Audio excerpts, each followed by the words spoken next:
guys, welcome to Overcrest. I'm Kris. And I'm Jake. Welcome to the blown up car suppository. I don't know why I said suppository. Might as well. That's the thing that goes in your it's butt. right up your butt. And that's kind of probably how you feel. That is basically what's happening. I guess I should have said depository. That's a Freudian depository. Yeah, was that a moth on your microphone? Yeah, it's. Okay. It's going to be 90 degrees today. Yeah, so I've got the garage shut. Right. Air conditioning you have your on. AC going. Okay. Well, it was Is that going to keep up? Yeah, it does. It'll keep it down to probably 80 in here. Okay. It's not an insulated garage or whatever, but it'll. Yeah. I'm warm right now because I have to turn it off. Otherwise, it sounds like we're in a wind tunnel. And we're going to get more warm because we always get heated while we're doing this. Yeah, I do get sweaty. Always ends up. I get sweaty and I get sweaty. And I like your background. You have some nice lighting on the Driven to Death car, which we're going to talk quite a bit about. And so my light fell on the floor, so there it is. Oh, I like it. How can people see that? Because the majority of people still are not watching us. They're only listening to us. Yeah. Well, I think Spotify doesn't give those stats, but most people still listen on Apple Podcast. That is still the vast majority for this platform, which is fine. It's also on YouTube and Spotify if you want to watch stuff like that. Yeah. If you want to see our ugly mugs. Yeah. I don't think anybody really needs that, but hey, it's the algorithm. We got to feed all aspects of it, and it's easy. And it's easy. Plus, I get to see the main reason we do video is so I can be at home. Did my air conditioner? Can you hear my air conditioner? No. Good. Nope. Thank God. I'm going to leave it on then. Now you're going to be cool. I hope so, man. I hope so. Yeah. Is so I can see you and we can be at home and do this and not have to pay $1,000 a month for a studio.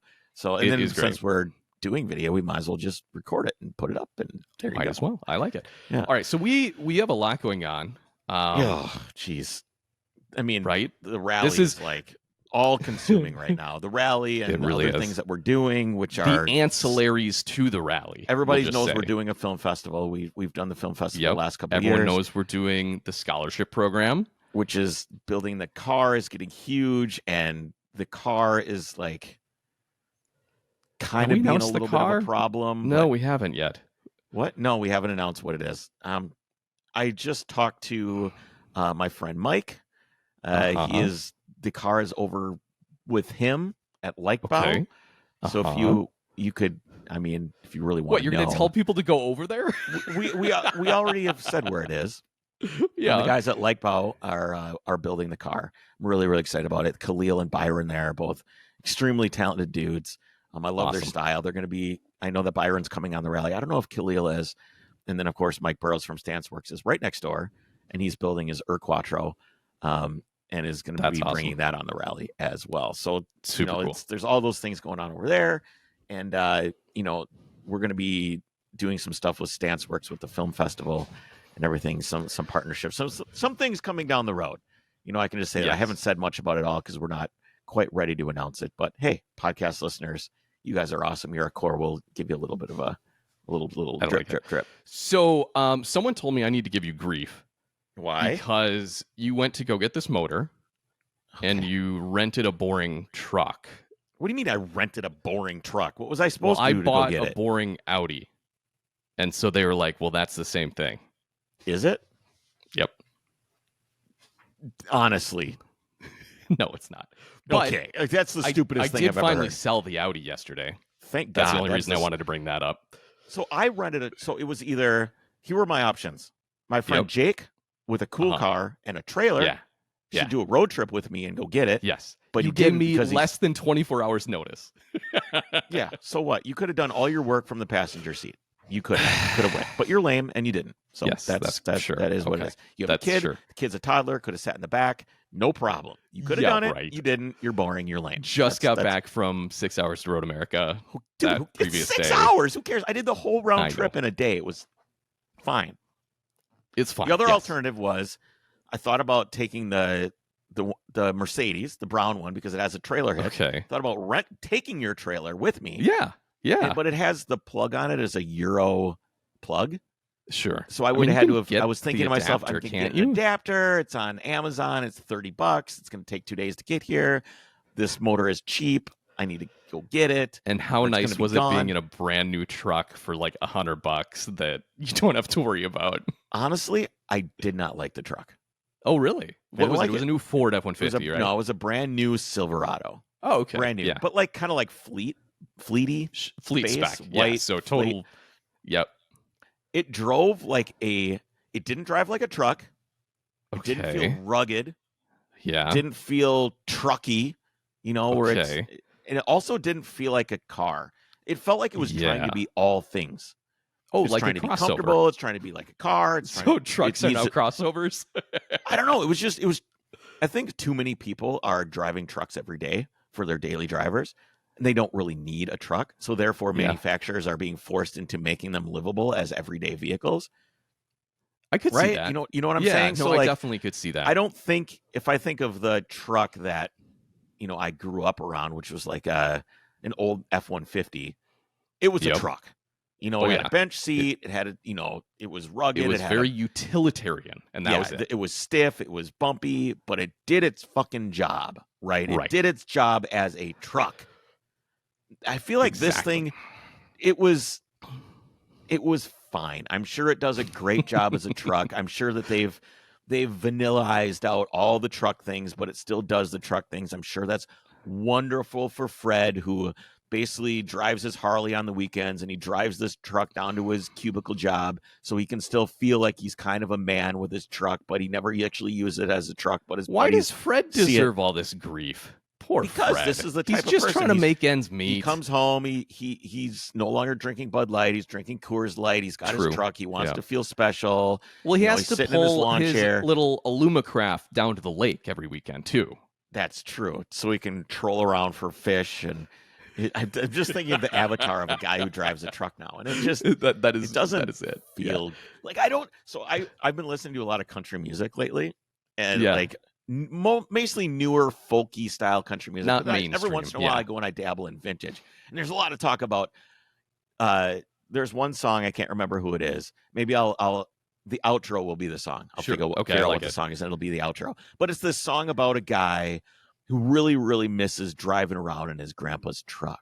And he wants to be able to drive with grandpa again and go on a road trip with grandpa in grandpa's truck. That Silverado, nobody's going to feel that way about that Silverado. There's no way. Yeah. No, there's no way. Can see that. With that thing going ding, ding, ding, ding, ding, every time I for 1 second put a tire on the dash line, it's freaking out. You have to turn that shit off. Yeah, lane assist. Got all these Wizmos and Doozies, which is surprising for like a base level truck. But again, that goes to the fact that they're trying to make it standard. It's becoming standard. The controls for all of it were kind of bad. The CarPlay was shitty. The layout in the interior was not very driver oriented. It was kind of just a flat dash, and the screen was flat facing like the center of the vehicle rather than being towards no one. Yeah. Towards nobody. Like, well, we have to make everybody be able to see this so no one can see it. I really love, this is a good segue. I really love the way that BMW did things in the 80s and 90s. It was the cockpit I'm talking about. Yes. Where everything is turned towards the driver. Exactly. And if you're a passenger, it's just like, F you. Meh. F this guy. Sit over here with your glove box. That's probably falling off and leaning on your door card. But like, let's put you over here. And then you have your vents are kind of even the center vents are pointed more towards the driver. Towards the driver. Because it just doesn't. Well, it makes sense. Most time when you're in a car, it is just you. Yes. I would say the vast majority would love to have it not be that way, but right. But no, from a design perspective, I do really like it, and that makes a lot of sense. It was a driving machine, right? Now it's a crossover machine. Yeah, I don't. M stands for marketing. I think the way the dashes are now, the vents are more. It's not the same way. It's not the same way where everything is turned. And we can get to the BMW fiasco here in a second. But you were talking about Grandpa's truck. Oh yeah. My truck. Oh yeah. What have you done? Okay. So let me we'll get there. I want to go right. I want to go right. Let's do it. So when I was at Road America, did I already say that I sold everything? What do you mean everything? Everything off that car sold. Intake manifold sold, cylinder head, valve cover, cams, valve springs, all as a package, gone. Sold it. What about the block? You don't care about that? It's what's interesting is that block is actually kind of valuable because it's the high compression block. So if someone wanted to like rebuild it, they could, but I'll probably just scrap it because I don't feel like dealing with trying to sell an engine block.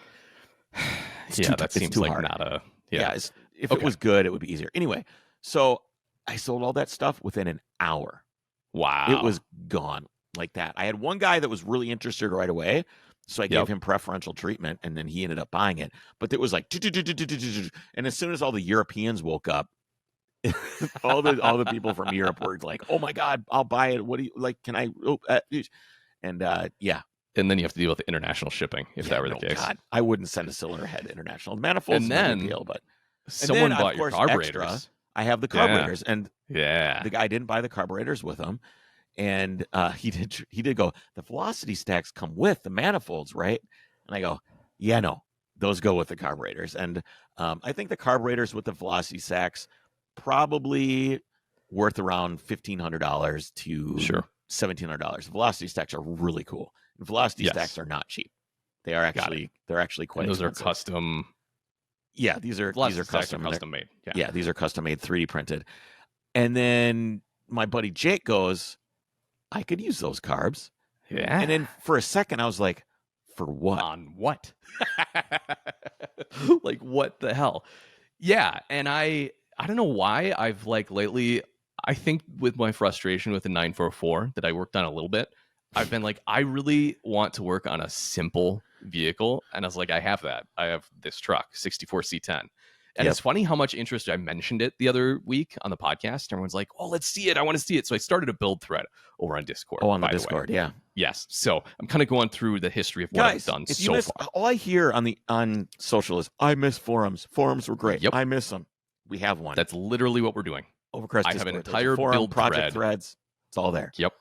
Yeah. So come hang out. I'm like, you know what'd be awesome is because our buddy Colin is like, you should put a period correct Corvette motor in that truck. That'd be so cool. And I'm like, you could, but you know what was awesome at the track? And we might have mentioned this. The best sounding vehicles were inline sixes out of anything. They do sound good. They sounded so good. And the more I looked into the motor that's in this truck, it was new for 1962, that generation of truck. It was brand new. So what is this what is this motor that's in your C10? Yeah, it's an inline six. It is overhead valve. The cam is still down low, so it's a pushrod motor. But explain how pushrods work, because a lot of people. So when you think of, so how does this work with the cam, and where is the cam located? Yes, Jake. Hold on.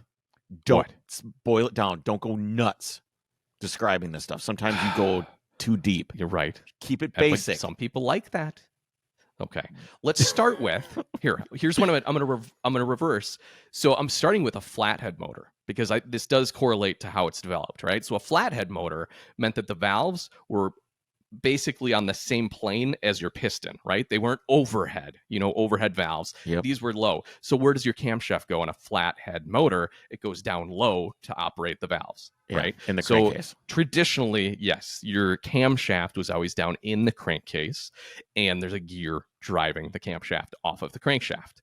So when they went and realized, oh, we can get a heck of a lot more flow, efficiency, and power by putting the valves on top of the cylinder combustion chamber, they needed a way to operate that with the cam still being down in the crankcase. Is the combustion chamber on a flathead completely in the cylinder head? It's like really domed. It's big, right? a flat situation. Well, it depends. Yeah. So you can also, that's when Edelbrock started making their heads, which is funny because a head on a flathead is literally just a piece of steel, cast steel, and they would just shape the dome chamber different. Yeah, exactly. And you had your spark plugs were straight down from the top still. That was the only component of a head on a flathead motor. And then there was I think cooling ports in there too. Anyway, so a pushrod motor, you need to be able to actuate the valves, which are on the top of the head, and the crankshaft or the camshaft is still down low. So you literally have just these long rods that run off of your cam lobes. They operate up and down then, and you have a rocker, which operates same as a rocker on a lot of other overhead cam engines that pushes the valve down. So that's all that a pushrod motor is you have rods going all the way the length of the block from. And they still do the small block Chevy stuff is still still uses pushrod operated, which is crazy. And so if you want to do a high revving pushrod motor, you have to have light and very strong push rods that have no deflection or flex to them, right? They don't vibrate. You got to keep in mind, this stuff is moving thousands of times per minute. Yeah. And if you have a rod, you ever take it's a lot of mass now. Like a pencil? Hold on a second. Oh God. Hello? again, this is not visual for most people. UPS So is he's here. going to hold on. I'll be right there. Ooh, now Just I can talk. go in depth with everyone. Ooh, I'm going to go so in depth. No. So anyways, if you want to make a pushrod motor, the reason that most motors went to an overhead cam operation, in which case you need some sort of a timing belt or a timing chain to operate the cam, which is now far away from the crankshaft. The reason they went to that is it's easier and there's less mass to operate in order to get the valves moving up and down. Because keep in mind, the entire mass of the valve train getting there, the entire mass of the valve train when you have a pushrod motor, I'm so sorry that is much higher because you're moving the entire pushrod along with the rocker actuator and the valve itself. We got it. You also usually need a finger follower on the bottom towards the camshaft. Stop. It's too much. Anyways, it's too much. There you go. So yes, this motor, it's an inline 6. They made 3-4 versions of this displacements of the motor. They made a 194 6-cylinder. This is all cubic inch. They made a 230 cubic inch, a 250, and a 292. 250 is a 4.1 liter. Just to inline make 6. That. That's big. Yes, it is. That's big. Is that stroke or bore? So here's what's interesting. A 230 and a 250 are both over square engines still. Okay. Which means the bore is greater. The piston is more wide than it is the stroke. Yeah. So that means they do actually have potential to rev. And here's what's also interesting about these motors. And this is what I like. Everyone's kind of like, yeah, no one paid attention to them because you could always just swap a V8 in, right? If you wanted performance, you'd go with a V8. But in Brazil, Argentina, etc., because of the displacement and tax rules, they didn't get V8s. So all of like the Chevelles, the Novas, the trucks over there ran these 250s. And they run these things out to 8,000-9,000 RPM. Not with the rods I'm looking at. They don't. No, you use carbon fiber beefy rods.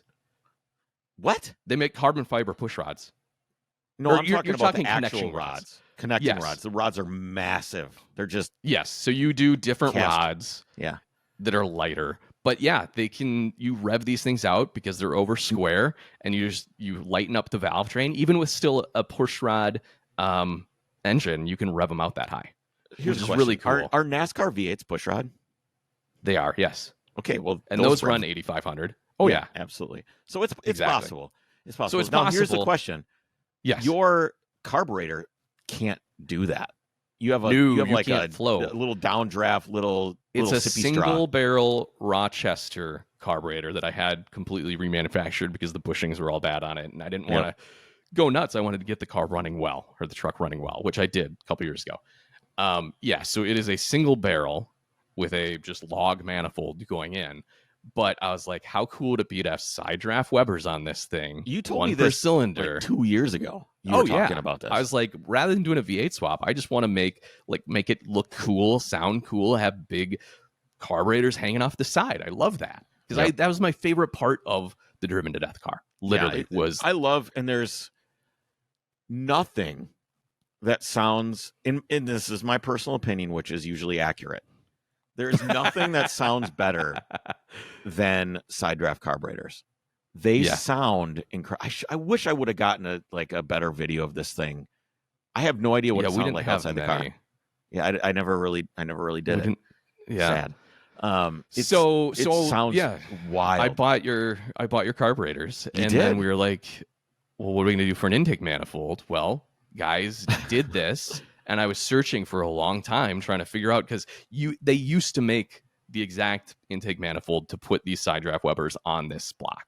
Yep. But they haven't made them since like the 70s or 80s, until I kept digging and calling these old guys. And they're like, oh, yeah, well, Mike has a casting and he's making them now. I was like, what? Who's Mike? So I'm digging through no website. No, this was I talked to him and he's like, oh, you don't want to do that. That's dumb. Oh, a 4-barrel flows better and you'll make more power on it anyways. I was like, okay, well, that's not the point. So I talked to Mike. Mike is partnered with Larry, and I talked to Larry because Mike I couldn't get a hold of. And Larry's like, oh, yeah, that sounds like Jim or whatever, whoever I talked to. He goes, but it's side drafts. How cool is it? I was like, exactly. Larry gets it. That's my guy. Larry and Mike, so they're casting them. I'm still trying to get hold on. like I want to touch on that sentiment for a second. Okay. There is a point where there's two things. And there's my buddy Mike Burrows always says what good is going fast if you don't look good doing it. And I also have a thing where it says, what good is going fast if you don't sound good doing it? Yeah, and I agree. I think you have fast and you have cool, right? You have fast and cool. Exactly. And you can have fast and cool, and you can have cool and fast, but you can also just have cool and kind of fast. And if it's cool enough, it's still cool. But if it looks cool, like this car, when I first built the engine. Yeah. Hold on now. Hold on. No, I'm letting you finish. This car, when I first finished the engine, when you and I got it running for the first time and drove it around the block, it sounded incredible, but it was slow as balls. Sure. It was like rolling a bowling ball down a 1 degree incline. It just didn't do anything. It just was like, it sounded cool. So that was unacceptable. Cool. It's unacceptable. That's why I shit-canned the motor, tested the compression, got a new motor that was supposed to be great. And then it was Cams. I mean, it was, dude, I did almost 130 miles an hour in this car. It fucking moved, sadly. And so then it was cool and kind of fast versus cool and slow. So you cannot have something look awesome, sound awesome, and then have it be lame. That's why when Jeff did this livery on this car, I had to do something. I had to do something because it couldn't look like this and then be boring. So you have to be careful with, like, if you put side drafts on that thing and it sounds sick, but it doesn't do burnouts, that's going to be a problem. Yeah, we have to figure that out. So for sure, we'll do that. The great thing, side tangent, parts for an old Chevy truck, holy crap, so dirt cheap. So cheap. Oh my goodness. So cheap. But the point, or what I wanted to comment at like on, all brand new rods. It's like $4. Yeah. $314. Here's what's cool about this motor all too. The rods. Here's what's cool about this motor. So your small block Chevy V8 is like the motor that everyone puts in everything. They made millions of them. Chevy was smart. They used the exact same rod length and piston diameter for these 6-cylinders as they did in the V8s. So you can use all of your like weird high compression, different stroke rod length, everything from the V8s that everyone makes and are dirt cheap and you get everywhere, and you can put them in this motor. Do you know what the stroke is? 3 inches, I think. I don't even know what that means. I need that in 3 inches. I don't know what that is. I don't know. I can look it up. It's because the bore 76. So it's like spacing. Okay, so you don't want to go much shorter than that. Okay, that's not a very big torque. Stroke. You must have big. It's 3.5 or something. I don't know. But I'm just wondering if you could then get a little bit more displacement out of it. I don't care about the displacement. I want the revs. Yeah, but you can have the revs and the displacement. Get the flow. Yeah, I understand. It's already 4 liters. Yeah, like that's true. Fine. That's a lot of. Here's what I was gonna say about looking cool, sounding cool versus going fast. Yes. If we wanted to go fast, we wouldn't be choosing these platforms anyways. And you know what I mean? Like it's not an old Chevelle with a big block or like a new supercar name here, right? Going fast is extremely easy. I think it's overrated too, because what are you doing with that? I don't know if it's overrated. Going fast is fun. It's very, very, very fun. Yes. But even, especially this day and age, no matter how much you push and like twin turbo a big block and like put a ton of power into something, you're still going to get smoked by the Tesla Model S at the stoplight. That's true. Every time. And so it's another kind issue of is like, it's like drugs. You know, you start taking it's a slippery slope. It is. Like your first little rock of crystal meth feels really great. And then if you take the same amount of crystal meth, I've never done crystal meth, by the way, just to be clear. So this is like hypothetical. A little bit of crystal meth at first. By the time you've taken it 10 times, you need a lot more. And it is the same thing with horsepower. Oh, you go the horsepower fast, tolerance. It's the horsepower tolerance. It is. You build up a tolerance. You build it up, and then pretty soon that thing that you built that's really fast, you're like, damn it, I gotta put a bigger turbo on this thing, or I need to chip it and do higher this, and I need cams, I need compression, I need to change the gear ratios, I need to go faster. Yes. And it never ends. Exactly. And pretty soon, you're just like crystal meth, you're dead. Wow. You're dead, or your bank account is one or the other. Yeah, your bank account. Your bank account is probably so Larry, you have to draw that line. You can't. You can't. You have to be like cool, chasing power. I find the the esoteric, enigmatic part of building something cool and making it unique and special, like your build that you're doing, is far more interesting than going fast, because it's an exercise in taste, in culture, in creativity, in execution. It's all these things built together to make something cool and kind of fast, versus just throwing an enormous turbo on something and going down to the track, and which is neat. It's just not my thing. Sure. Yeah. Or in this case, putting the V8 in it that everyone else does. Exactly. So what I'm looking forward to is no challenge, no sacrifice, no toil. An old patinaed truck, right? And if you lift the hood, everyone's expecting some small block V8 in it, and you're going to see just a stack of side drafts within velocity stacks. So cool. Yeah. And the reason, I'll just circle back to Larry, right? Did you Larry, order the guy manifolds? that gets it. No, I'm waiting for Larry to get me like the payment link, and so I need to call him after this. I'm writing that down. He's going to want you to send him a check. I bet he did Larry actually say check. money order. Yes, check or money order, which I love. Yeah. But anyways, Larry was talking about this other guy who's like, oh, well, we don't make those anymore because they don't make power. You got to just put a 4-baler on, and you can get our manifold forward for that. And Larry's like, well, yeah, that sounds like him. He doesn't get it because this is just cool. And I go, yeah, besides, if you're chasing power, we wouldn't be doing it with a 6-cylinder instead of a V8. Because the 6-cylinder Chevy, guys, it's kind of like a counterculture, right? Sure. Anything this vintage that's a Chevy, you're just going to put a V8 in to hot rod. Yeah, so absolutely. I kind of like this whole like little micro this area of guys that I've stumbled upon that are trying to make these 6s like rev high and go fast, and it's really cool. So you're gonna have that's to do what I'm going to to be slowly working on. What do you? Yeah. So here's the plan. Speed, you need a different transmission. I have. Yeah. Here's the thing. An S10 T5 bolts right in. I don't know what a T5 right is. Is that a manual? It was put in everything. Yeah. It was the 5-speed. The Mustang used it. The Chevy S10 used it. Camaro, everything used the T5. Tremec T5 transmission. It's just the 5-speed American transmission that went in everything. And it bolts on. It's great. Bolts right up. Works bell housing, the pressure plate, all that stuff. Just the bell housing of this motor. What actuates the clutch on that? It is a lever. It's a push, like a rod. So it's a cable. Linkage.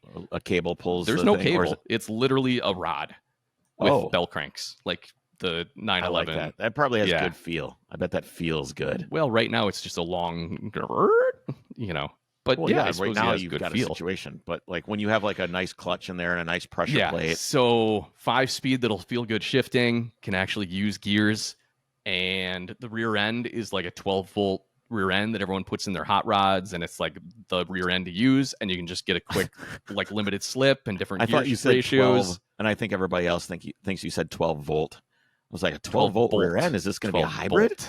Yeah, no. They call it the 12 bolt, right? Got it. So it's the big rear end. So it's like it's super easy to do this, and that's going to be my plan. So what is the compression ratio of this motor stock? I think it's like 8.5. Okay, so very low. So so here's my other thought: is you can get the 192 cubic inch cylinder head, and guys bolt that on and immediately bump their compression to like 9.5. You lose the displacement, but you gain the compression. You don't lose displacement because you're just making the combustion chamber on the top smaller. So remember, that is going to change the displacement. Displacement is bore plus times stroke. It has nothing to do with the top. Swept volume has to do with that's still bore times stroke. I think you're going to lose just a little combustion bit chamber. Yeah, but the combustion chamber is part of the entire volume of air. That's not how you measure displacement, though. No. Mm-hmm. Okay. Displacement is everything besides the combustion chamber. Got it. Okay. I did not know that's the that. variable. Yes. So it decreases the combustion chamber, which increases compression. So I thought maybe I just do that, since I'm probably going to want to do different. Just here's the thing. Here's what I'm worried about. It can spin out of control real quick. You need to be able to, and this is a good segue into this pile of shit right here. You need to be able to maintain momentum. Yes. Because if you take that thing apart and you don't have this, like, you need to be able to continue to work. Because if you don't continue to work and continue to have the projects to keep you active and keep you busy, you will lose interest. You'll forget what you've done, and then it becomes a hill that you have to climb. Versus, So here's my plan. Right, I got the plan. The plan is finish and sell the 951 this fall. That's when it's being for sale. It's gone. this fall. Okay. What do you mean this Get fall? it running Why in the don't you next just get it running next week and be done with it? That's okay, yes, but I'm giving myself a little time because once I get it running, there's It's probably going to July. be things Fall is to 3 or 4 months away. What's wrong with you? Come on, get the thing get done. it running, get it on the road, and then there's going to undoubtedly be little things that need to be ironed out, right? So I'm going to Sure. iron things out and get it for sale, get it listed, give myself plenty of time to sell it so I can get what I want out of it. Okay. And once that's gone, it'll be close to winter. What I'm going to do is enjoy the truck as it is, blah, blah, blah. Put the truck over in storage, pull the motor, bring the motor over here, and that's what I'll work on for the winter. And I can be on a stand. It can be right there. Why? What don't you like? I don't like having a separate storage facility for cars because it is an impedance. Because you're going to need the truck there. You'll be like, oh, does this fit? What about this? Where's this going to go? And the truck is somewhere else. The motor's here.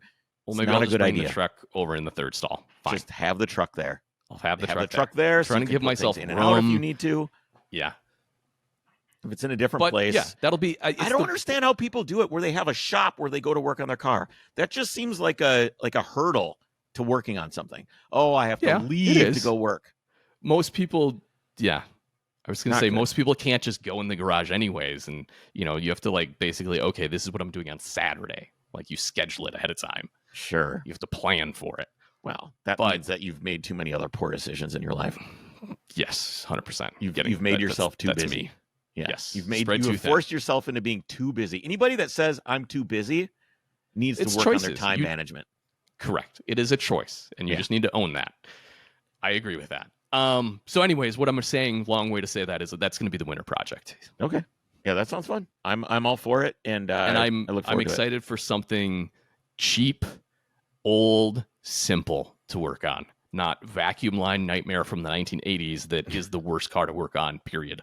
Yeah, there's this weird period of time where, carburation was bad because of the fuel economy. So everybody went to these new things where the entire computer, there's Hondas where there's no computer, but it's all vacuum solenoids. Yeah. These crazy systems. A lot of Japanese, like Mitsubishi stuff too at the time. Yeah, is like that. So that period of time for fuel injection is super poor, not good. Right. Well, and then yours is went kind of CIS, which isn't getting a whole lot. CIS is okay. Yours is getting a little bit better. And then once you get into OBD1, anything with a math is usually good. It gets a lot better. It's that interim period between like OBD1 Motronic style stuff and then carburetors. It's everything in the middle there where everything was trying to be figured out. There was a lot of investment. Everyone was doing their own thing too. Like there was different methods to doing it. Oh yeah, like the 951 had the barn door, they call it, where instead of a mass airflow sensor that's electronic, or whatever, it's literally just a barn door that opens, on a weight, which is similar to CIS. Yep, it's a mechanical MFI or a mechanical MAF. Correct. Yes, exactly. Is what it is. Anyway, all right. So before we get into your situation, yes. What have you got Let's for me? talk about something positive, which is Petrolbox. We were on the Discord, speaking of the Discord server, which is great. It's like forums. It's where everyone hangs out. A lot of people were talking, hey, I'm excited to use the discount code for Petrolbox because my brother's birthday is coming up, and he would love that. And I agree. It would be super cool to give that as a gift, to receive Petrolbox as a gift. It's a monthly subscription made specifically for automotive enthusiasts, the car guy or girl in your life. Every month they select cool, unique items to be sent right there to your doorstep. You get t-shirts, you get detailing supplies, you get tools, you get enamel pins and stickers, and accessories. Hats. Yeah, it varies every month, and that's what's great. It's kind of like Christmas morning when they arrive. And it's as little as $19.95 for the Petrolbox Basic, and then $39.95 for twice the gear for the Petrolbox Premium is what they call it, of course, because it's petrol. So check them out at mypetrolbox.com. Use the code Overcrest. That'll get you the discount. Check it out. Really cool stuff. Cool guys, cool product. We support them. We believe in it. That's why we talk about it. Yes. All right. So took that Silverado down. Took Irene with me because she's cooler than you. And she road tripped down there with me, and we had a nice time. No electronics allowed on road trips. So she brought some books with her and read, and then we listened to an audiobook in the car, listened to some music, and hung out and talked. It's great. Quick question. Has she read your book? They're not allowed to read my book yet. There's too many adult themes in there. Themes, correct. That's what I was curious about. Because I do know that Irene especially is very mature for her age. Yeah, they both are. They could both read it. They're both capable of reading a chapter book like that. Not yet. Maybe when they're, Makes sense. thinking In a year maybe or two. 15, 16, they can read it. Yep. Not yet. I remember reading, it's totally off topic, but I remember reading a book I shouldn't have in middle school. It was something about the Korean War, and it was like really heavy. And I still remember that because it did kind of leave an impact on me. The same thing for me. I read The Gunslinger by Stephen King. Started my Dark Tower series reading when I was very young, probably around her age. And the first book is okay. You know, there's some violence and stuff like that, but it's more of a story of a man, and it's very like heady, but it's not weird. There's no bad things in it. And then you get to book 2, which is called The Drawing of the Three, and there's some very adult themes: murder, rape, just things. And I remember just being like 11 or 12 years old, going, why would human beings do this to one another? Yep. And it was kind of like, wow. So no. Anyways, that's a good choice. That's a good choice for you. Okay, so I'm she in was this reading Silverado. age-appropriate books on the way. Yeah, she was reading like a comic book. She likes graphic novels right now, so she's been reading reading some graphic novels. Anyway, so I get down there, pull up, and here comes Ivan out to meet me. Okay, English just okay. Is this a shop or his house? So this is it's like a car flipping dealership thing where they buy cars at auction, fix them up and sell them. Sure. And the whole back of this place is like cars just being like torn apart. Just torn apart. A chop shop, basically. Oh, 100%. 100%. So anyway, let me say how I found this motor. So I'm surfing, the ye old internet, Facebook Marketplace, looking for different things. I'm typing in S50, S52, S54. So where are the 3 motors I'm looking at? It is the first M-Power M engine that BMW ever made. Now, there's this big debate about whether an M50 is actually an M engine or not, because it was in Europe, it was a much better engine. It had ITBs, it was a different engine completely. We got some like kind of a shittier version of it. Is it actually an M engine? I don't give a shit. So anybody that wants to have that debate with me, I don't care. Don't even bother having the debate with me, because I do not care. This was in the E36 M3. The E36 M3, 1995. What about the E30, the 4-cylinder? Was that not an M engine? That is considered an M engine, yes. Okay. Yeah, because it's its own unique platform engine. Got it. Versus the S50 is basically a high compression cam version of the 325i. So it's the same motor with just it's hopped up a little bit, which makes sense. That's what you would do if you were a company that wanted to make money. Because they didn't sell, the E30 M3 did not sell. It sold very poorly. They were really expensive at the time. They were expensive. They were weird. They were they didn't drive like a regular car. It was a race car. Rev, it was a homologation car. When the E36 M3 came out, BMW was determined to sell the car. They needed to sell the freaking car. So they basically made the E36 M3 much more pedestrian, livable. Still, I mean, if you look over the course of the 90s, car of the year, best car ever. You should own one of these. Every magazine was that car. The E36. That was the era of malaise, and so even though they toned it down, it was great. And that was like my formative years, right? That period of time. So my uncle was a yacht broker in Annapolis and Baltimore, and he was very modest, but he's very wealthy. So he always had like a nice BMW, but he would drive that BMW until it was done. So he didn't lease one and buy a new one every year and all this other shit. But he always had like a nice BMW, is what I thought. As far back as I can remember, he had an E34 Touring, which is the wagon. That's cool. And it was always an automatic, which I always thought was lame. But prior to that, he had like the CS, the 3-liter CS, like the shark nose looking thing. And he had like an AC Cobra back in the day, like a real one. It got stolen. Wow. So he had I always thought he had good taste in cars. So as I'm growing up, I was really attracted. I was attracted to BMWs before. So I'm only telling you this story so you understand where I'm coming from with this engine. Sure. Why it wasn't just a random choice. No, that makes sense. So I grew up. I'm curious. Your uncle. Did you spend a lot of time with him? Did he influence your interest in cars a lot? Yeah, not a lot. My interest in cars mainly came from Grandpa and working and dicking and tuning on things. But in terms of who I thought had a cool car, Grandpa just had cars, and he worked on the cars. And he had a truck, and he worked on the truck. Nothing was cool, right? There was no cool. It was like a Mercury Grand Marquis, a Ford LTD, all these like kind of they're just cars. Yep. As far as I know, they were cars that he made my grandma drive. They could have afforded it. They could have bought a new car anytime they wanted. He was an engineer.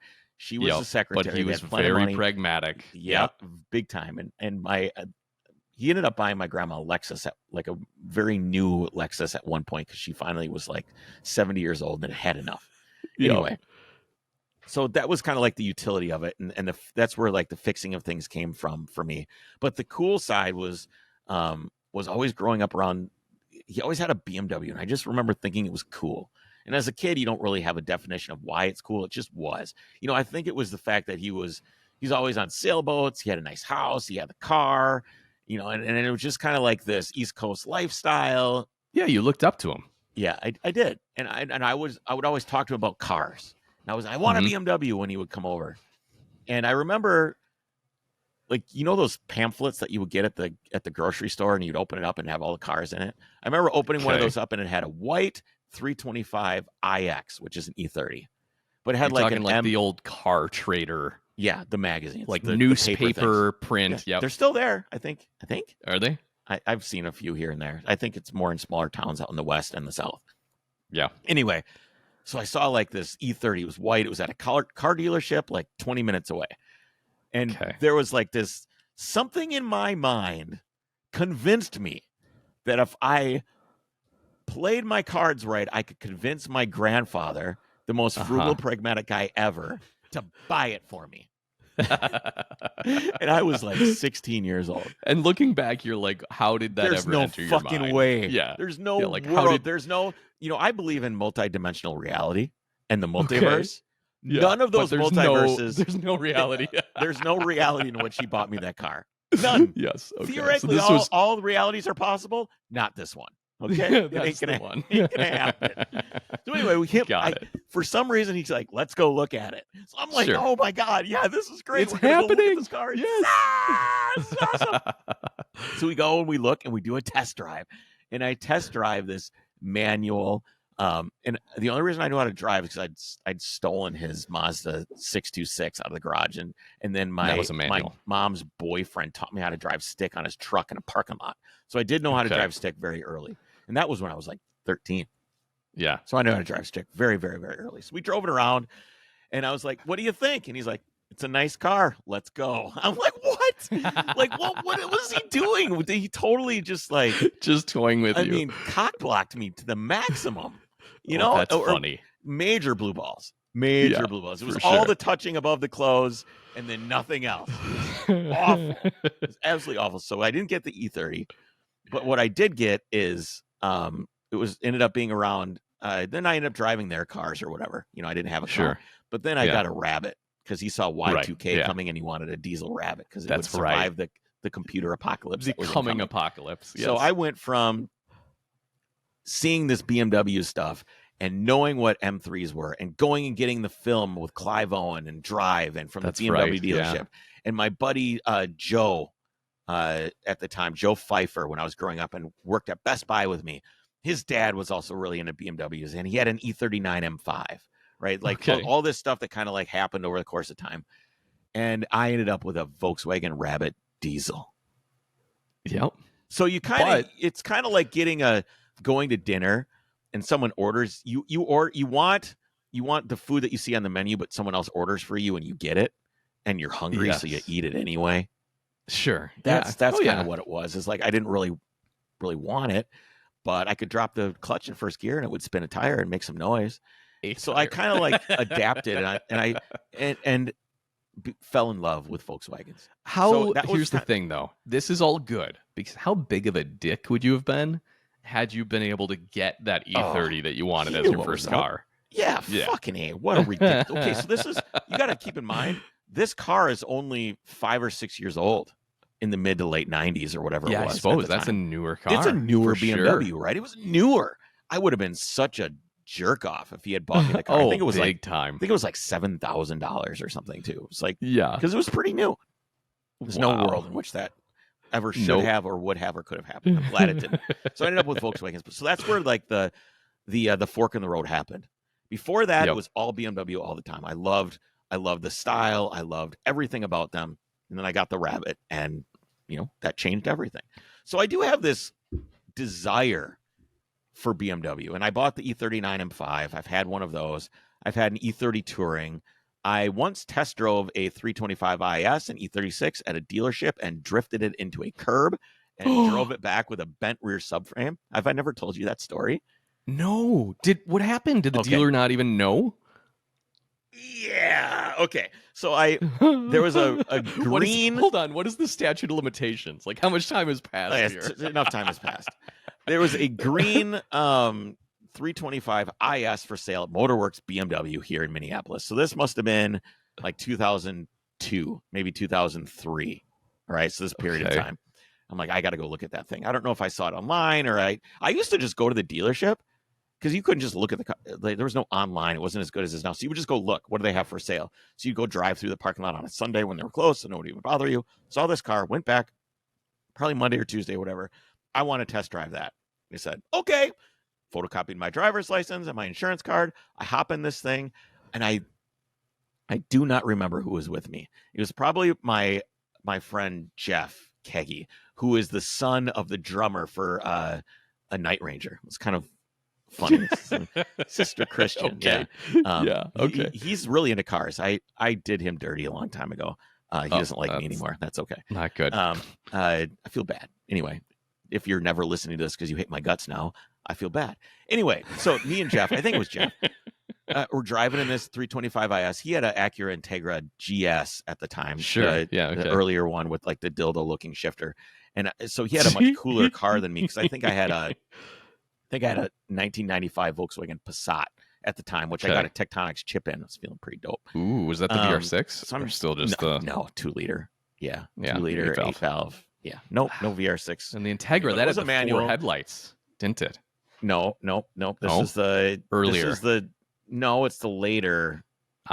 Yeah, it's, I don't know, what is that, a B4? I think a B4 Passat. Anyway, no, I'm talking the Integra had the 4 headlights. Oh yes, yes. Yeah, that was cool. That was a cool car. Cool. It was really cool, really expensive. I know he couldn't afford it. Although his dad was the drummer for Night Ranger. Well, that's true. And Sister Christian gets played a lot. I went to one of their concerts once, and I went backstage. And you think that rock star life is glamorous? And maybe it was in the 80s. Well, yeah, not it ain't at anymore. That age. Not when you're Night Ranger and you're 55 years old and still whatever. Playing, but the thing is, I got to have, so you go in, there's always a white trailer, right? There's always like this white trailer. You go in, and it's sad because it's plastic white tables with plastic white chairs with nothing on them, no decorations, and on the corner of it is like this like food on plastic tables, and it's usually like the little like warmers underneath, the little fire coming out. And I walk in there, and I don't know vintage rock that well. Anyway, so I get my food. I go and I go, hey, can I sit here? And there's like 3 guys sitting at this table. They go, yeah. They're obviously a band. I sit down. I'm like, so who are you guys? They're like, oh, we're Boston. I'm like, holy shit! I'm having dinner with Boston, baby. That's really that funny. was cool. That was the best thing that came out of me meeting Jeff. Yep. Anyway, so we get into this 325. And guess what? Boston, they're just normal dudes. They put their pants on like everybody else does.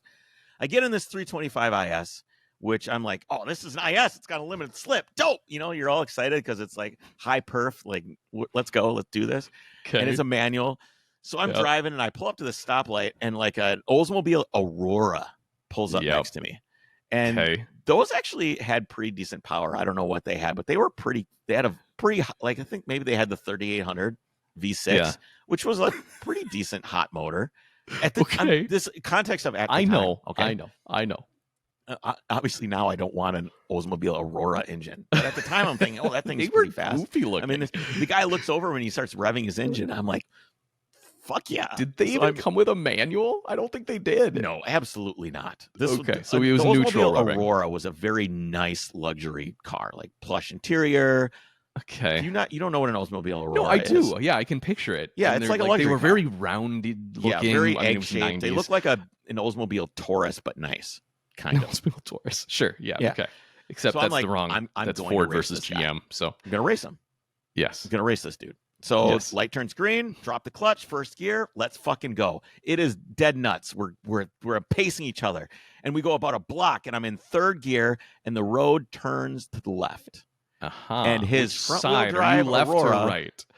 I'm turning to the left, and it starts to understeer. Yeah. And I lift off the throttle. Yep. And as soon as I lift off the throttle, the rear end comes oversteer. around, it starts to snap to the right, and it goes all the way to the left and does a full 180-degree turn right into the curb, right into the rear wheel. And I go, that's not good. No. And I get out and I go and I look, and the wheel is cocked. It is like, you can see where it hit the curb. The wheel is cocked under. And so I'm like, oh no, what am I going to do? I'm terrified. I'm so scared. I'm like 23 years old. Okay, 23, yeah. Yeah, 23, probably 23, 22 years old. I just met Jesse. Everything was going great. Life was good. And I just fucked up this $10,000 E36 325 IS. That you can't afford. That I definitely cannot afford. Yeah. So I get back in the car and I start driving. It's like, and I'm sure the rear axle is just fucking foobarred, right? And I'm about like half a mile from the dealership. So I limp it back to the dealership. And when I park it strategically. I did. So there's like all the cars lined up. So I parked it really, really close to on the passenger side where all the cars are lined up. Like, so you can't like necessarily, I was thinking to myself, well, naturally, if it's that close, you're not going to want to walk around to that side of the car. You're just not. You're not going to walk over. So Jeff like opens the door and like kind of shoehorns himself out of the car. And I go, the salesman comes up and he goes, hey man, what did you think? I'm like, dude, this thing is great. I'll let you know. And I took my driver's license out of my hands, gave him the key, and fucking ran to my car, got in my car, and drove away. And they call me, and they're like, hey, man, did anything happen with this car? And I just go, what do you mean? Yeah, Hello? I'm losing you. Click. And I hung up the phone. And I never heard from him again. That's it. I can't believe That's the whole story. I can't believe they didn't charge your insurance. They didn't do anything. They did nothing. And I fucked that car up. I mean, that thing needed a new rear subframe, new axle, new hub, new wheel. What speed do you think you hit that curb at? Well, by the time I whipped around, not fast, maybe 7 or 8 miles per hour. It was all in slow motion, dude. It was all in super slow motion. Oh my God. And that was the last hilarious. BMW I drove from a really long time. And I never went back to Motorworks BMW to talk about buying a car. Ever to this day. I won't go there. There's got to be like this Kris Kluhl smash car. Oh yeah. You're on the board. Okay, so needless to say, this is your BMW experience. It's not something I'm pulling out of a hat because I think it would be, oh, this will be cool. The haters will love this. Haha, I'm putting a BMW engine in my Mercedes. A little bit. You're doing that still.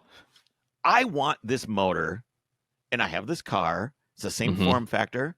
Let's do it. Let's do it. So anyway, so I get over to Ivan. How about I look at the ad. For the record, I think it should be a period correct Mercedes motor. The C36 AMG with the carbs on the side would have been amazing. That's not just period correct. For the record. Came out 30 years later. You're right. Okay, correct for the manufacturer, right? It's not any easier to put that motor in. It's the same amount of work. Yeah. Same.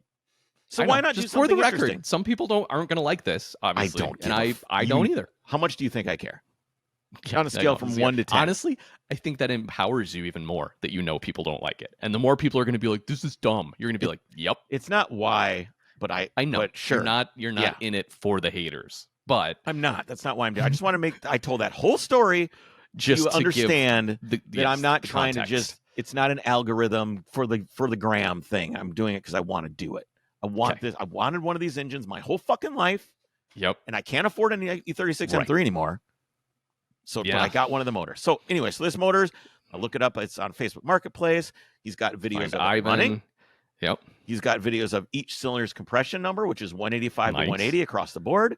Which is great. The cutoff limit for a rebuild is 150 in the manual. So it's got great compression. I'm like, what could go wrong? This is great. And it comes with drive shaft, transmission, engine harness, ECU. It's everything I need. It's all there. I feel like God himself was like, I'm sorry. Here you go. Right? I feel like it was meant to be. So I'm like, Ivan, I'm buying this motor. I will see you tomorrow. So I rent that Silverado, drive down there. I get out. There's the motor sitting on a pallet with the transmission still attached to it. The guy took the time to pull it out. He didn't cut a single wire. The whole engine harness is right there. It's all still plugged in. I'm like, dude, this is so good. Let's do this. Put it on the forklift, throw it in the back of the truck. It's in the back of my not new to me rented brand new Silverado. So we strapped it all down. You know, I try to be really careful not to scratch the bed of the truck, and I did a great job. I didn't fuck the truck up. That's nice. Got all the way home, unloaded it. Dude, I am on cloud 9. I'm like, this is going to be great. Yep. I start getting messages from people. Oh, you're going to need to change this. You're going to need to change that. And then pretty soon, like this trickle of advice and information on social media turned into like this deluge, tsunami. Have you ever seen like guys that shotgun beers? Yeah. Like they like smash it on their face and then they just like pour the entire. Okay. That's what it was like, but like fans of BMWs were really excited that I was doing this. They're like super excited, like, oh my God, and everybody has all this knowledge. And that is what's wild, is when you look at the amount of knowledge, and I'm not saying this is a bad thing. It is hard to deal with because I don't know what's right and what's wrong. I'm going to have to figure it out for myself. But there's like the amount of information I've been given is like, I can't even begin to remember it all. Like we're talking hundreds and hundreds of DMs from people that love BMW that think that they know, which they probably do from their own personal experience, what I should do. Yep. Like, holy shit, it's just absolutely overwhelming. Anyway, what was I saying? I lost my train of thought. You're starting to just take it apart or look at it. Anyway, there was something else that I was going to mention, but I don't remember what it was. Well, anyway, so what everyone was saying you had to do, right? So what was the thing you thought you had to do? Anyway, so I get it unloaded out of the car in a truck, and I bring it in, I set it down. I'm like, this is great. I start finding out all the things I have to do. I need to do an oil pan because it moves the oil pan sump from the front to the rear, or from the rear to the front. Sorry, otherwise it's going to run into my my drag link. Yep. So guys do that swap. So I had called the junkyard, got one of those coming, and then I started kind of trying in my mind to aggregate everything everyone has said. Okay, and everything I know, because I'm not an idiot. I pay attention. Okay, so I know that Vanos is a problem. Yes. I know that cooling issues with BMWs are a problem. Everybody knows that, right? You know that. Sure. They blow up. They blow head gaskets. That's what they do. Yeah. They overheat. They blow head gaskets. And the radiator fan is a clutch fan. They fail. They don't work. It's a huge problem, the cooling system on these cars. Everybody blows head gaskets or warps the head or whatever. So I order water pump. I order Vanos rebuild kit. I order a clutch, flywheel. I order a lightweight flywheel to go from 26 pounds down to 13 pounds. I order... dude, I ordered so much fucking shit. I ordered $2,000 worth of shit from FCP Euro. Like everything. I'm like, I don't want this thing to be unreliable. I'm going to do it all. I ordered an extra coil pack just in case one of the coil packs goes bad. Sure, I want to be so set that when this thing finally runs, I'm like, great, this thing runs. Good. Fuel injection. I've replaced everything. Yep. I've done all the weird things. Let's go. So I start pulling things apart and I go, why is there... This is really confusing. Okay, so the first thing I want to do is I pull a spark. I go to pull a spark plug, and I pull the coil pack off. I'm going to go through this whole thing with you, okay? Yep, I like it. I pull the coil pack off. There's water in where the spark plug goes. Yep. Okay, so I'm like, how did water get in there? Well, that sucks. That's stupid. They all have water in them. Every single one. Yep. So your get thought the air hose. Would be like maybe he was washing gunk off. Washing it, whatever. Exactly. Clearly he power washed it. I power washed it. I was careful. Okay. I know what I'm doing. I put plastic over things. I'm careful. I know what's up. Got it. Yeah. But that's probably what it was. Sure. That's probably what that was. There's water in there. Fine. I don't give a shit. Grab the little air hose, spray those out. Yep. Spray it out. I'm like, man, that's weird. So because I'm doing a valve cover gasket is what I'm starting to do. Okay. I was like, why are you taking plugs off? And Yep. Because the valve cover gasket clearly leaks, and they're magnesium valve covers. And that's cool. They corrode and they don't seal right. So I'm pulling it off. I'm going to put some RTV on it, seal it back up. I pull it off and I look and I'm like, there's a little bit of rust under this valve cover. Like a little bit on the cam lobe, a little bit on one of the adjuster things. I'm like, why is there rust? And it's the rust that wipes off. You know what I mean? Like it's flash rust, basically. Flash rust. And that's usually from some sort of moisture. Yeah. I'm like, okay. That's odd. Maybe that can be from sitting, right? So moisture gets in through like whatever, you have a breather. Yep. Moisture gets in, it sits, moisture collects on things, it can flash rust. No big deal. This motor was sitting for a while. What happened was a tree fell on this car, and then it got totaled out. So it was a running car before a tree fell on it. So I'm like, it's a running car. I saw it run. No big deal. It's no problem. Right. Especially since I asked Ivan if he drove it. And he said, yes, he did burnouts in the parking lot. And I said, well, this dude is honest. At least he's honest with me. What part of the car did the tree hit? Like I'm picturing like there's no room to drive, but Ivan's like going like this doing burnouts. Well, he like, replaced the crunched roof. over. He replaced the roof. He did? Yeah, but then he couldn't get not a salvage title, so that's why he's parting it out. Oh, I get it. Okay. I saw all the body work he did. It looked great. He had a new roof on the car. That's bummer, sucks, right? But bummer. Yes. Good for me, bad for him, bad for me, good for whatever you want to call it at this point, now that we all know what happened. I don't know if it's good for anyone, but so yes. I start, I also bought like an oil filter housing gasket kit. So I'd already replaced the water pump. The coolant looked clean, it was fine. Pull the pump out, green coolant came out of there. I'm like, oh, that's good. Nice. It's not all full of oil or anything. Great. Yep. And I bought like a $200 water pump. This is a water pump to have. This is the one. You got to have this one. This is the good one. Yep. This is the good one. It's like the jet engine of water pumps. I don't know. So I pull this oil pump housing off of this thing, and I pull the filter out. And the filter, it is the forbidden latte, as I now know it is called. Yes. And it is milkshake. milky. Yes. And I go, motherfuck. Yeah. I'm like, oh my God. So if there's oil in the filter housing, it had to have run. That's not from pressure washing. That's not from sitting out in the rain. It had to have pumped the coolant and the oil together through the filter housing to get oil there. Yep. I was just going to say, for those that may not know, what is a milkshake? What are you referring to? Oh, so the oil comes out. The oil mixes with water, it turns into a milkshake. Just like when you put Hershey's into your milk and mix it up. It doesn't look like it turns the oil like milky white. Depending on the color of your coolant, it can turn it pink, whatever. Especially if it's old oil, it gets to like a really dark milkshake. This was brand new oil. Okay, so the oil is not brown or used. It was like a light roast. It was a light roast, light roast milkshake, which is kind of like I'm trying to analyze positives and negatives here. So I go, okay, it had a fresh oil change, and then something happened, and then this happened. Yes, and this happened. So I'm like trying to think. I saw a video of it running. It had good compression numbers. If it had a popped head gasket or a warped head, the compression numbers wouldn't have been good, and it wouldn't have run properly. So because it would be down a cylinder, because the cylinder would be full of water, or the head is cracked and it's pumping coolant into the oil through a crack in the cylinder head, and it's not in the combustion chamber. Because I'm sorry to jump around. When you blow a head gasket on a car and it goes into the combustion chamber, it will steam clean the top of the piston and the combustion chamber. It was not like that. It'll be shiny. Yes. And this is a conclusion I'm coming to right now.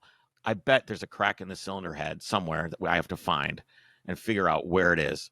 I'm going to take it to a head shop and figure out how the coolant got in there. Because it wasn't warped. None of it was warped either. It's not warped. The cylinder's not warped. So the oil filter. No, let me ask you though. Yeah. The oil filter console that you're mentioning, that you're going to do a new gasket, is that also where the oil cooler is? Like, is it an integrated oil cooler where it runs coolant? Thing. I've been asked that a lot.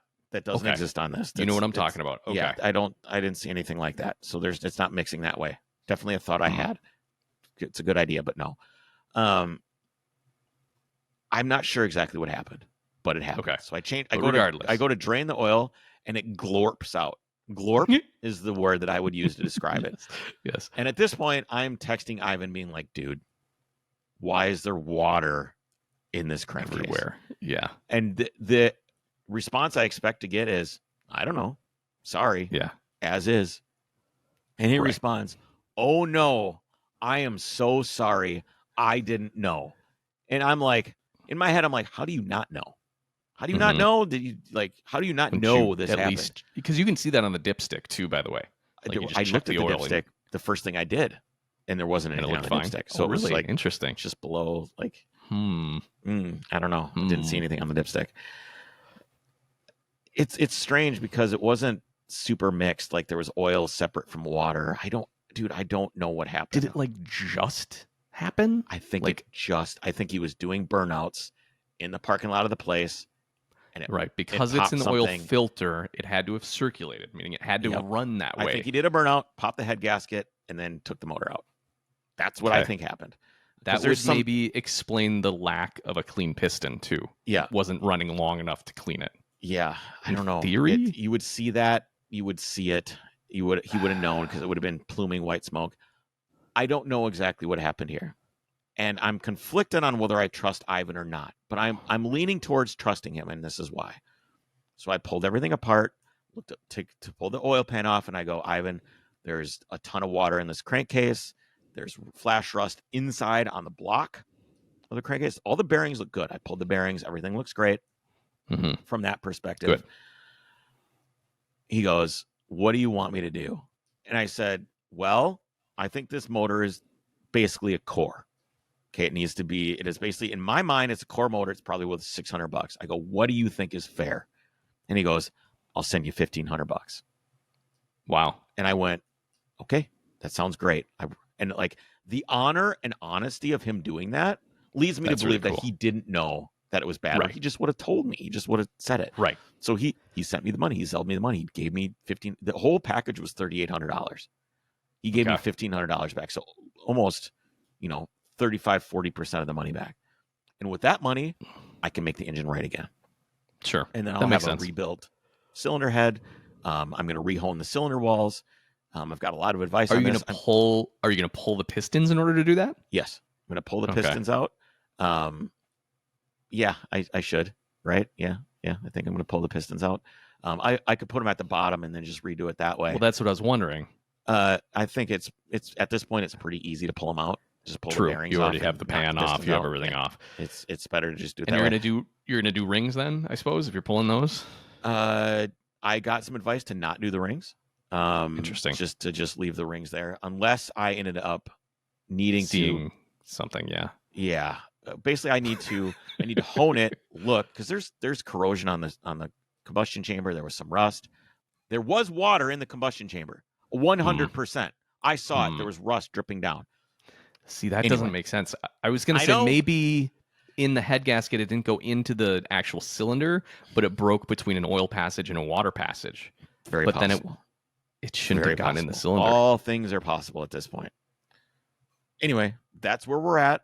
I got the cylinder head off. Hopefully this afternoon, if I can quit talking to you soon, I can go take the cylinder head. I don't know where my wife is. She's fucking gone. So I'm going to have to grab the kids. We're going to throw the cylinder head in the trunk, and I'm going to take it down to my buddy Tom at Cylinder Head Service. This is a great story. Now, is Tom still? Have you talked to Tom? Because last I heard from you, we don't know if Tom is still doing this. I think he's still doing it, and I love Tom. You know what's funny is I had a bunch of people be like, "What do you mean it's $1,000 to do a cylinder head? I could have it done for $400 to $600." Okay. And I'm trying to imagine what that includes, because when I've gone to Tom, 15 years, I took a 16 valve engine head to Tom, Volkswagen, 15, 20 years ago, dropped it off. He redid the whole thing.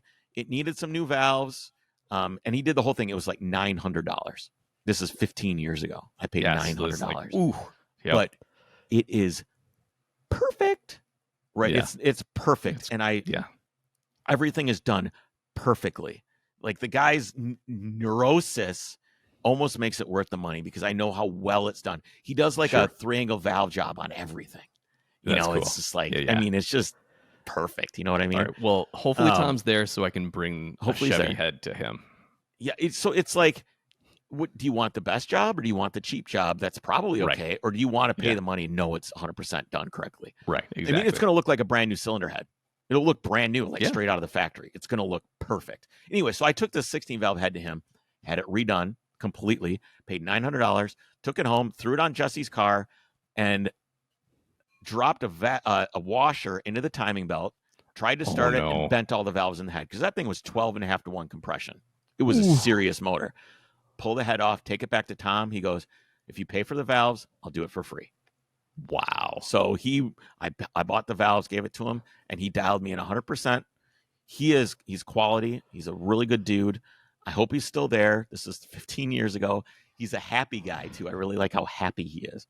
The problem is he's in the doldrums of crime-ridden North Minneapolis now, or Minneapolis. So it's not a good area. I don't know if he's still there. I got to find out. So I'm going to take the cylinder head to him, pay what it's going to cost to have him do it because I trust him, even if unless it's like $1,500. Then I'm going to be like, I don't know about that. We'll see. That's where I'm at. I don't have anything else to say. We'll see how things go. You know, one thing I want to mention. People don't understand why I'm not more frustrated and angry. Okay. Because like there is a little bit of like, woe is me. Why is this happening to me? Like, this is the third engine that will be in this car, and it's fucking broken. First engine broken. Second engine was shitty. By the way, I called the company that I got the second engine from that I paid $2,000 for. Hold on, I need a drink. And he basically said, "Go fuck yourself." And I said, "I've already got all the paperwork typed up to sue you in small claims court." He's like, and I'm shortening this conversation up a little bit. He's a little bit like, "Fuck you." He's a little bit like, "Uh-oh." And because I have like all the text messages of everything I sent him with all the pictures. It's all documented. It's all in writing. And I go, "Dude, if I don't get my money back by Monday, Tuesday, he has Cash App. He can just send me the money. Okay. I'm going to file this paperwork to sue. I'm going to get on a fucking plane. I'm going to fly down there, and I will see you in small claims court." He's like, "You'll never win. I've been doing this for 20 years. I said, "Man, right here." And I sent him a screenshot of him saying 2-month warranty, and then me going, "The motor's bad. What do I do? Hello, hello, hello, hello, hello, hello," for like 2 months. I'm like, I'll win. I'd rather get the money back. And guess what? If I'm going to sue you, I'm going to do. And I'm not like a sue happy guy, but this guy really pissed me off. Yeah. I said, "I'm going to do it for $3,500. You know, like, what are we going to do to make, if he would have just been like in the beginning, if he would have like tried to talk to me and we could have worked something out." So I go, "I do not want to do this. I don't want to do any of this. I just want to, and of course, this conversation that I'm having about suing this guy was long after he ignored me, wouldn't answer my calls, wouldn't take my calls. This is way beyond me doing my due diligence to get this taken care of in an amicable way. I said, "Let's do this. You talk to your boss." He always says there's the boss. I think he's the boss, but I think he says I'm going to talk to the boss as like an excuse. Oh, yeah. I said, "Let's do this. You give me half my money back, and we can walk away from this, and I suffer a little bit, you suffer a little bit, and it's all done." You know, that's some of the best compromises are nobody's happy, but everybody I've heard got that something, before. Right? You know, a deal is fair when everyone's not 100% happy. And that's what it is. And I don't want to do this. I want part of my money back. That's all I want. If I can get $1,000 back from that, I would be happy. Look, it's a 40-year-old engine. Shit happens. I understand. Right, but the fact he said 2-year warranty, and that's why you paid 2 month a premium, regardless. Yeah. That's why I paid for it, whatever. But as long as I can get some money back and we can come to sort of compromise, I'm good. I'm not out to get anybody, but I also don't need any more suppositories. On that note, we will see you guys next week. I don't know what's going on. We got a couple interviews that I'm talking to people on, so don't forget. Don't think we're not doing interviews. And history stories that are also in the works. All right. Well, I want to hear this country song about the truck. Okay, I'll get it going. We'll talk to you guys next week. Take care. Most alone. I like to get lost on some old back road, find a shade tree and a honey hole, and talk to my grandpa again. And I see God in everything, trees in pain and nights in the spring. So